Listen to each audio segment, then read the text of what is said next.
नमस्कार, स्वागत आहे तुमचं आपल्या स्वाईस कन्या यूट्यूब चॅनलमध्ये. तर आज आपण एकदम झटपट तयार होणारा, न पीठ भिजवता आणि न बटाटे उकडता असा पराठा बनवलेला आहे. आणि हा पराठा दिवसभर मऊसूत राहणार आहे. हे पहा, तुम्हाला मी व्हिडिओमध्ये दाखवते. किती सॉफ्ट दिसत आहे ना. चवीला म्हणाल तर खूपच अप्रतिम चव लागते ह्या पराठ्याची आणि बनवायला खूप कमी वेळ लागतो. त्यामुळे तुम्ही सकाळी कितीही घाई असली ना तरीही असा पराठा बनवू शकता. चला तर मग आता रेसिपीला सुरुवात करूया. पण रेसिपीला सुरुवात करण्याअगोदर मी तुम्हाला एक छोटीशी रिक्वेस्ट करते.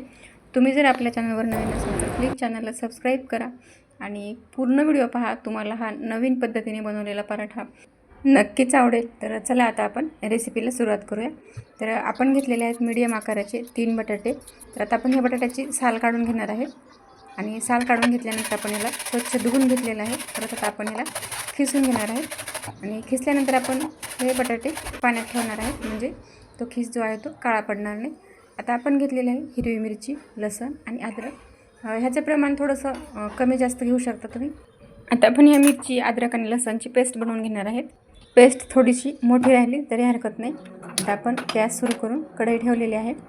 आता त्याच्यामध्ये आपण पुरेसं तेल घातलेलं आहे. नंतर मोहरी, जिरे नाही घालायचे, आपण जिरे मिरचीमध्ये बारीक वाटून घेतलेले आहे.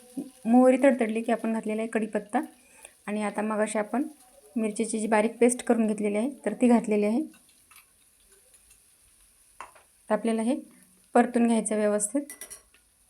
खूप झटपट होणार आहे आणि तुम्ही सकाळी कितीही घाई असली ना तरी तुम्ही हा पराठा बनवू शकता. पण चवीला खरंच खूपच अप्रतिम लागतो. नक्की ट्राय करा.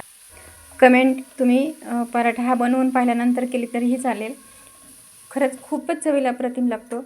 आता आपली ही पेस्ट परतून झालेली आहे. याच्यामध्ये आपण घातलेली आहे थोडीशी हळद आपण अर्धा चमच्याच्या जवळपास घातलेली आहे, कारण कलर आणि चव खूप छान येते हळदीमुळे.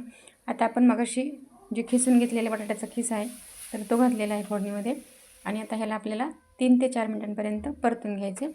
हा पराठा चवीला तर अप्रतिम लागतोच लागतो, पण हा पौष्टिकही आहे, कारण आपण याच्यामध्ये भरपूर बटाट्याचा वापर केलेला आहे.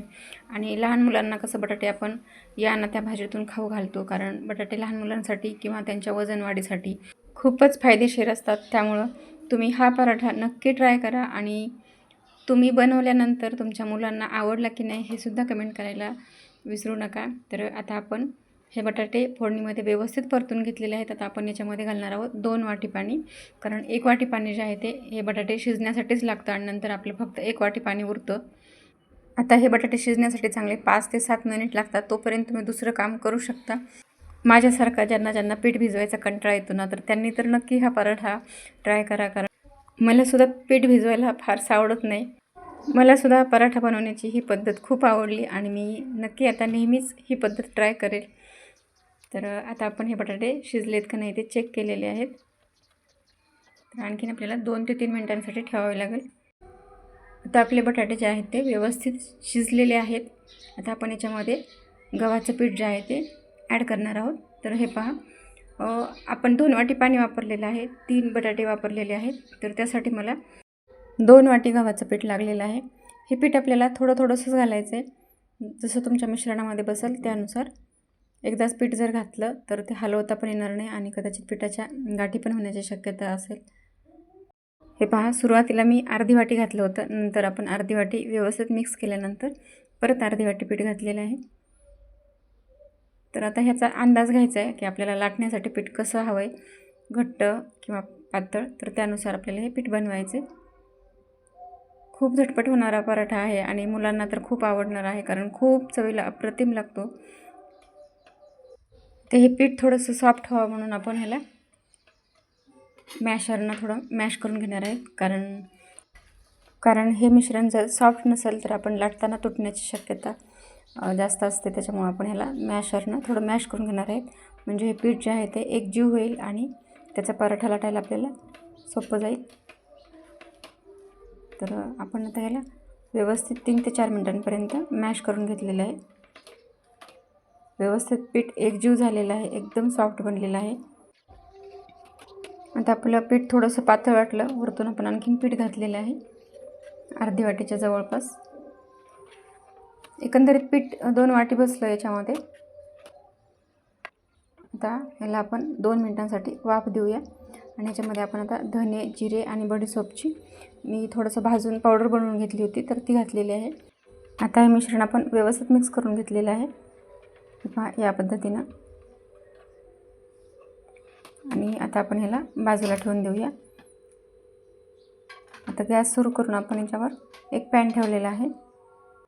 हे पराठ्याचं मिश्रण जे आहे ते थोडंसं थंड किमान कोमट तरी होऊ द्यायचं, म्हणजे आपल्याला लाटायला त्रास होणार नाही. तर थोडंसं गरम जास्त आहे. आता आपण एक कोरडं पीठ घेतलेलं आहे आणि त्याचा हात घेऊन हे पिठाचा गोळा घेतलेला आहे. थोडंसं मळून घ्यायचं कोरड्या पिठामध्ये, हे पहा या पद्धतीनं. आणि आता आपल्याला याचा पराठा लाटून घ्यायचा आहे.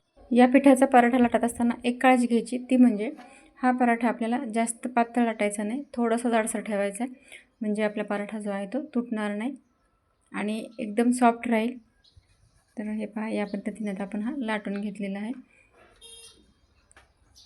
आपला तवा पण आता व्यवस्थित तापलेला आहे.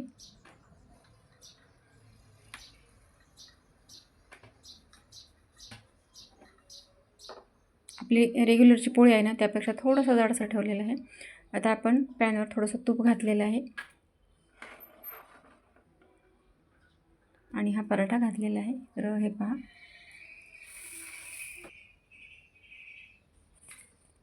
आता आपण याला वरतून पण तूप लावलेलं आहे आणि छान दोन्ही साईडनं तूप लावून मस्त खरपूस भाजून घ्यायचा.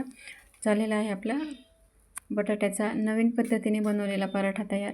आणि हे पहा कलर किती सुंदर आलेला आहे आणि किती सुंदर भाजलेला आहे ना. तर नक्की ट्राय करा. रेसिपी आवडली असेल तर एक लाईक आणि कमेंट करायला विसरू नका. नवीन अशाच वेगवेगळ्या रेसिपीसाठी. आणि चॅनलला आणखीनही सबस्क्राईब केलं नसेल तर प्लीज सबस्क्राईब करा. भेटूया नेक्स्ट व्हिडिओमध्ये नेक्स्ट रेसिपीसोबत. तोपर्यंत सर्वांना बाय बाय.